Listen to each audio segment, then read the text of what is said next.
भोपाल से बड़ी खबर है। दतिया विधानसभा उपचुनाव और बीजेपी ने की चुनाव संचालन समिति की घोषणा। नरोत्तम मिश्रा को बनाया है समिति का प्रमुख। भाजपा प्रदेश अध्यक्ष हेमंत खंडेलवाल के निर्देश पर समिति बनी है।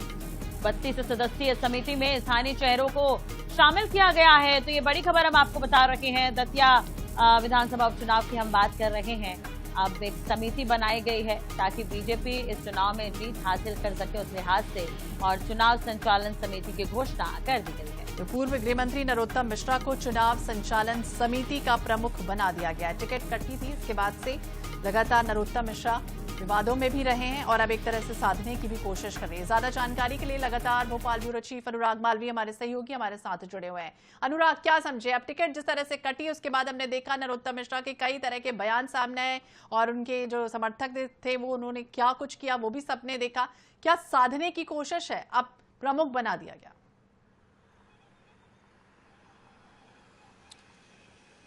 देखिए, हो सकता है, कहते हैं ना कि ये इसको इस तरह से तुलना नहीं की जानी चाहिए, लेकिन सामान्य तौर पर हम देखते हैं कई बार कि कक्षा का जो सबसे शैतान बच्चा है उसको कप्तान बना दिया जाता था।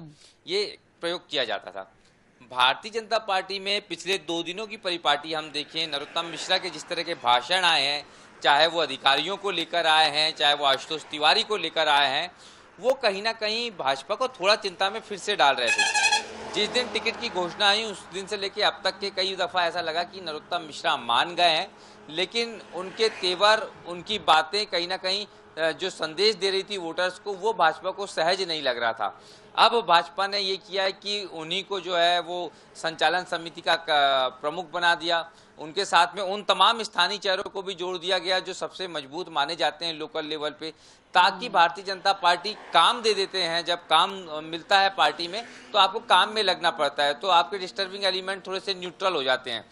कहीं ना कहीं नरोत्तम मिश्रा जैसे सशक्त चेहरे को, क्योंकि वो बहुत पावरफुल है दतिया में, और निश्चित रूप से उनका कुछ भी करना इस चुनाव को पूरी तरह प्रभावित करेगा। तो अब उनको संचालन समिति की कमान सौंपी गई है। प्रभारी ऑलरेडी पहले ही ग्वालियर सांसद को बनाया गया है। अजय जामवाल और महेंद्र सिंह जैसे नेता पहले से वहां मौजूद हैं, पर आज चुनाव कार्यालय का उद्घाटन भी होना है। तमाम चीजें भारतीय जनता पार्टी अपनी तरफ से कोशिश कर रही है, लेकिन सबसे महत्वपूर्ण बात है नरोत्तम मिश्रा का रोल। अब एक रोल डिसाइड करके दिया है और भारतीय जनता पार्टी ये उम्मीद कर रही है कि अब इसका एक पॉजिटिव इंपैक्ट कहीं ना कहीं दतिया में नजर आए। जी,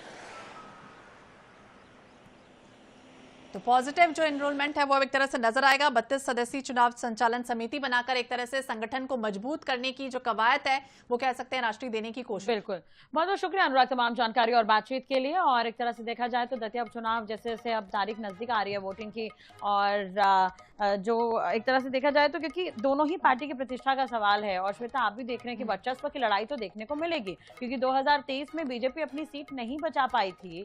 तो ऐसे में कांग्रेस और बीजेपी के बीच अब किस तरह से यहाँ पर चुनावी टक्कर होगी वो तो वक्त ही बताएगा, क्योंकि एक तरफ ब्राह्मण चेहरा है, एक तरफ राजपूत चेहरा है, और किस तरह से चुनाव होंगे परिणाम जल्दी सामने आ जाएंगे। 30 को वोटिंग होने हैं। अब अंदरूनी नाराजगी क्या वाकई खत्म होगी या फिर चुनावी जीत में किस तरह से बदलती है, ये भी देखना दिलचस्प होगा।